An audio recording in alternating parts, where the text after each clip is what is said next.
भारद्वाज जी महाराज इस तरीके की जरूरत थी नहीं फोटो लेना आपने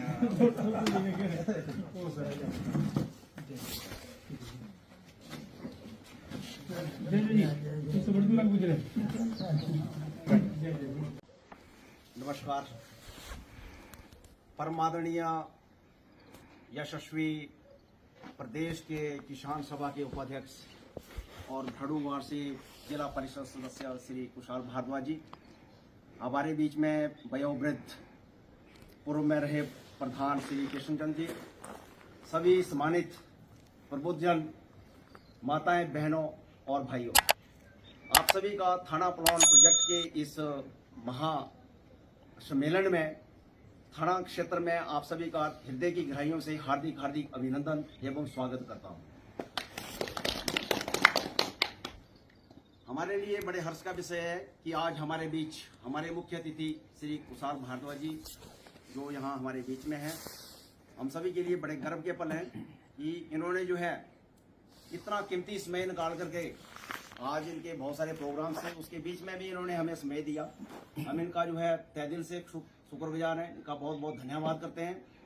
साथ ही हम इनसे आशा करते हैं कि हम सभी को ये अनुग्रहित करें कि किस प्रकार जो थाना प्लान प्रोजेक्ट, जिसके लिए कि हिमाचल प्रदेश सरकार हमारी जमीन को जो है कौड़ियों के भाव खरीदना चाहती है, किसान सभा के ये उपाध्यक्ष होने के नाते हिमाचल प्रदेश के हम इनसे आग्रह करते हैं कि ये जो है हमारी बात हिमाचल प्रदेश सरकार के आगे रखें और हमारे यहाँ के जितने भी किसान भाई हैं जो कि अपनी जमीन को जो है इस तरीके से कौड़ियों को भाव बेचते देख रहे हैं, ये हमारे लिए बड़े दुख की विषय है। जरूर हम आशा करते हैं कि ये हमारी बात को वहां तक पहुंचाएंगे और हम लोगों को न्याय दिलाने का काम करेंगे।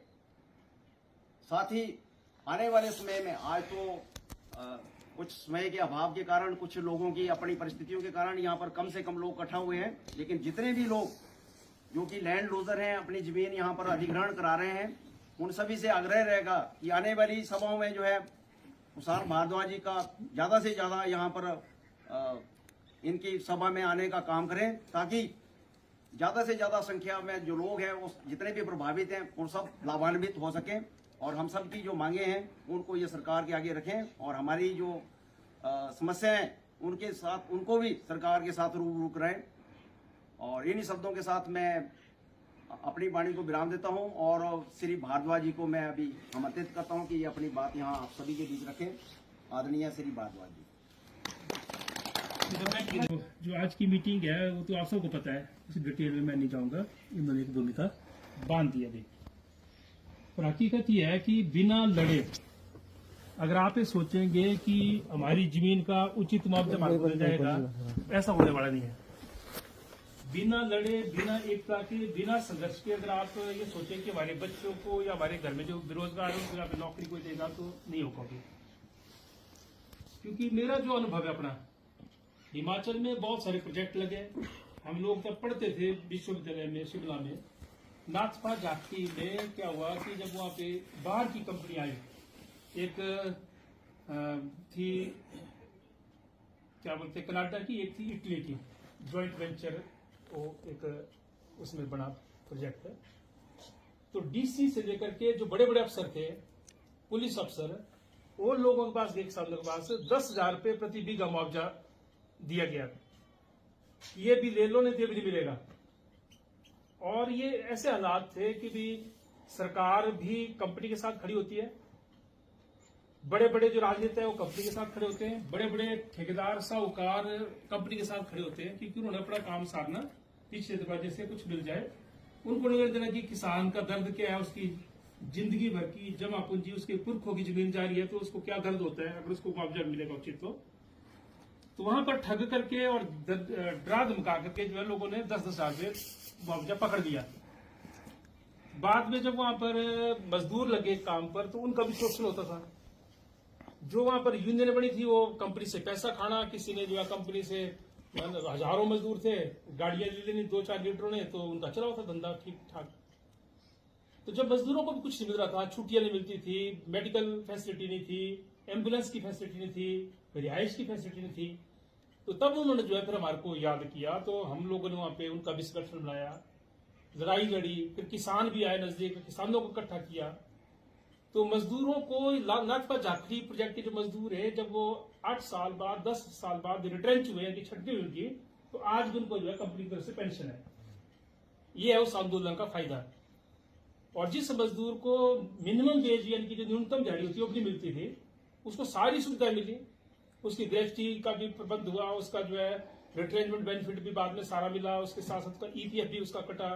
फिर डबल ओवर टाइम का मतलब है कि जितने घंटे काम किया 8 घंटे से ऊपर अगर 1 घंटा मिला है तो उसके 2 घंटे मिलते हैं।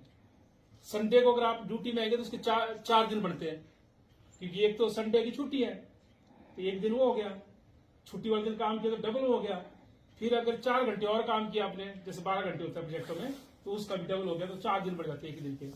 ये कब हुआ? जब यूनियन बड़ी, तो संगठन बना और किसानों को संगठित किया। तो हमने कहा कि अगर आप लड़ेंगे तो बेशक आपने दस्तखत कर दिए हैं, बेशक आपने मुआवजा ले लिया, लेकिन ये लड़ाई लड़ी जा सकती है, जीती जा सकती है।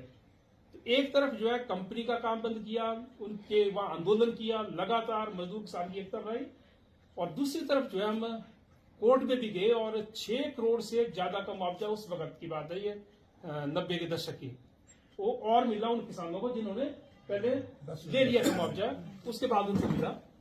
ऐसे ही जो है आपका जो ये कोल्ड डैम का काम शुरू हुआ, तो शुरू में कुछ लोकल भी आ जाते हैं, बड़े बड़े रसूखदार, है ना, कि हाँ जी हम भी साथ हैं, लेकिन बाद में वो क्या करेंगे कि मेरी 2 गाड़ियां लगा दो यहाँ पे, मेरे बंदे को ठेका दे दो, और उसके बाद वो कंपनी की तरफ हो जाते हैं और पर से तलवारें लेकर खड़े जाते हैं कि खबरदार अगर तुमने यहाँ पे कोई संगठन बनाया तो वहां पर भी लड़ाई लड़ी, तो वहां पर भी जीते। जमीन 2 तरह से दी जाती है डेवलपमेंट के लिए। एक है कि भी मेरी जमीन नहीं, मैंने सहमति दे दी कि जी उससे सड़क बनाई दो, जी हाँ ग्राउंड के बाद मोदी सड़क बनानी है सर, सहमति दो, जमीन अगली नहीं बनाई सकते। तो मेरी जमीन के ऊपर मेरी मर्जी के बिना कोई भी उसमें जो है कोई भी निर्माण कार्य नहीं हो सकता है, चाहे वो सरकार को चाहिए, चाहे वो केंद्र सरकार को चाहिए, राज्य सरकार को चाहिए, किसी कंपनी को चाहिए, कोई मेरी मलकियत भूमि के ऊपर मेरी इजाजत के बिना कोई काम नहीं कर सकता, ये कानून है। तो क्या तरीका, अगर मेरी जमीन के ऊपर किसी ने सड़क बनानी है तो मेरे से सहमति लेना पड़ेगी ना। अगर मेरे से सहमति लेनी, तो दूसरा तरीका यह है कि सरकार के पास जो पावर्स है उसके तहत जो है वो नोटिफिकेशन जारी करती है, जमीन का अधिग्रहण होता है, यानी कि जमीन को अपने अंडर लेगी सरकार का ले, और तब उसका जो मुआवजा देगी सरकार। तो ये जो यहाँ की जमीन है ये ली जा रही, ये की जा रही है अधिग्रहित। तो जब अधिग्रहण इसका होगा तो इसको मुआवजा मिलेगा, लेकिन मुआवजा कितना मिलेगा वो मुआवजा जो है हमारे को मंजूर नहीं है। ये इसके लिए आज की मीटिंग है, क्योंकि हमारा ये मानना है कि पुरखों ने हाड़ मांस गला गला के पहाड़ों को चीर करके खेत बनाए हैं, इन खेतों से हमारी कई पीढ़ियां पली बढ़ी हैं, तभी आज वो मास्टर लग रहे, तभी वो पुलिस से रिटायर हुए। अगर हमारे दादे परदादे इन खेतों में खून पसीना नहीं बहाते तो हम लोग स्कूल बिना पढ़े होते कोई। तो ये जो जमीन है पुरखों की, ये कौड़ियों को भाव भी देंगे हमें, क्योंकि हमारी से जमीन सदा के लिए छीन ली जाएगी ना। है नहीं भी तू सब प्रोजेक्ट रिकट चाहिए फिर तू सब बिजली ना सोए, ऐसा भी जो बिजलियां अगर बढ़नी वो जो है तरह की हिस्से ना समझ देना प्रभावितों को, या उसका कोई हमारे को जो है ये कोई रॉयल्टी देंगे, कुछ देंगे, कुछ भी है ना। तो जब जमीन हमारी ली जा रही है और इस जमीन के देने से जब प्रोजेक्ट बनेगा, जब बिजली पैदा होगी तो अरबों खरबों का मुनाफा होगा। तो हमारे को भी तो मुआवजा मिलना चाहिए ना जिसकी जमीन है, और हमारे को अधिकार की रक्षा होनी चाहिए कि हमारे लोगों को रोजगार मिलना चाहिए, कुछ डेवलपमेंट होनी चाहिए। तो उस शर्त के आधार पर जो हमें जमीन देनी है, इसी के लिए आज की मीटिंग है। इसको लेकर के एक कानून था हमारे देश के अंदर, भूमि अधिग्रहण कानून, अंग्रेजों के समय का, और हमारी भी मांग थी लंबे समय से कि ये कानून जो है ये किसानों के ज्यादा फायदे का नहीं है, इसको बदला जाए। तो सन 2013 में जब यूपीए की सरकार थी दिल्ली में, मनमोहन सिंह प्रधानमंत्री थे, तो तब दबाव बना करके जो है कानून बदला गया, और तब ये प्रावधान रखा गया कि किसानों की सहमति के बिना कोई जमीन नहीं अधिग्रहण किया जाएगा, उसका जबरदस्ती नहीं अधिग्रहण किया जाएगा।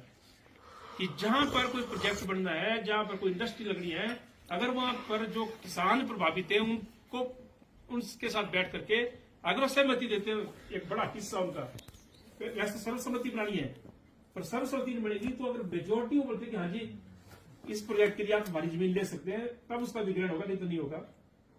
दूसरा, उस कानून में ये प्रावधान किया गया 2013 वाले में कि फैक्टर 2 बोलते हैं उसको, फैक्टर 2 की जो जमीन है उसकी जो मार्केट वैल्यू है या जो उसकी सर्कल वैल्यू है, सर्कल रेट है, पहले तो मार्केट वैल्यू दी जाती थी, तो मार्केट वैल्यू का 4 गुना मुआवजा दिया जाएगा। यानी कि ये जो मेरी जमीन है अगर इसका 1 बीघा की मार्केट वैल्यू 10 लाख है तो मेरे को 40 लाख रुपया जो उसका मुआवजा मिलेगा, फैक्टर 2 अगर लागू होता तो, यानी कि 4 गुना मुआवजा। और भी कई चीजें थी जो किसानों के पक्ष की थी। तो एक ऐसा कानून बना, वो किसानों के आंदोलन से, हमारी किसान सभा की पूरे देश के अंदर है, 2 करोड़ ज्यादा मेंबरशिप है, पूरे देश में आंदोलन हुआ। पार्लियामेंट में जो है हमारे भी जो मजदूर किसान के उस वक्त 62 MP जीते हुए थे, उन्होंने दबाव बनाया तो ये कानून बढ़ गया। पर सन 2014-15 में जब दिल्ली में सरकार बदल गई, मोदी जी प्रधानमंत्री बने, तो उन्होंने ये एक अध्यादेश लाया, उसे लैंड एक्विजिशन एक्ट को ही खत्म कर दिया। आपको याद होगा सन 2014-15 की बात है। फिर इसके खिलाफ सारे किसान संगठन एकजुट हुए, इसको लागू नहीं किया जा रहा है। वीरभद्र सिंह की सरकार थी, उन्होंने फैक्टर 2 लागू नहीं किया। जहां पर प्रोजेक्ट बने, जहां पर भी आपके ये क्या बोलते हैं कोई इंडस्ट्रियल लगी, फैक्टर 2 लागू नहीं किया, कि जमीन का 4 गुना मुआवजा दिया। तो तब जो है बीजेपी ने बोला कि अगर हमारी सरकार आएगी तो हमने फैक्टर 2 लागू करेंगे। तो लोगों ने जो है कुल्लू में, मनाली में, मंडी में, जहां 4 लेन का काम चल रहा है, जहां हाइड्रो प्रोजेक्ट लग रहे हैं, वो सारे लोग यहाँ जी ये फैक्टर 2 लागू करेंगे, 4 गुना मुआवजा मिलेगा। बीजेपी की सरकार 5 साल रही, वही प्रभावित लड़ते रहे सारे कि हमारे को फैक्टर 2 लागू करो, 4 गुना मुआवजा दो, नहीं लागू किया बीजेपी की सरकार ने भी। फिर इन्होंने बोला जो आए कि हम करेंगे इसको लागू, ये भी अभी भी लागू नहीं कर रहे हैं। तो तरीका क्या है इसका, जब हम इकट्ठा होंगे तो तब जो है अगर लड़ाई तेज होगी, हमारी ताकत के ऊपर डिपेंड करेंगे। अगर आप सोचे कि कुशाल भारद्वाज आ गया यहाँ पे एक मीटिंग करके और कोई दबाव बढ़ेगा, उसका कोई दबाव नहीं पड़ता, ये भी मैं क्लियर कर दूंगी। दबाव बढ़ेगा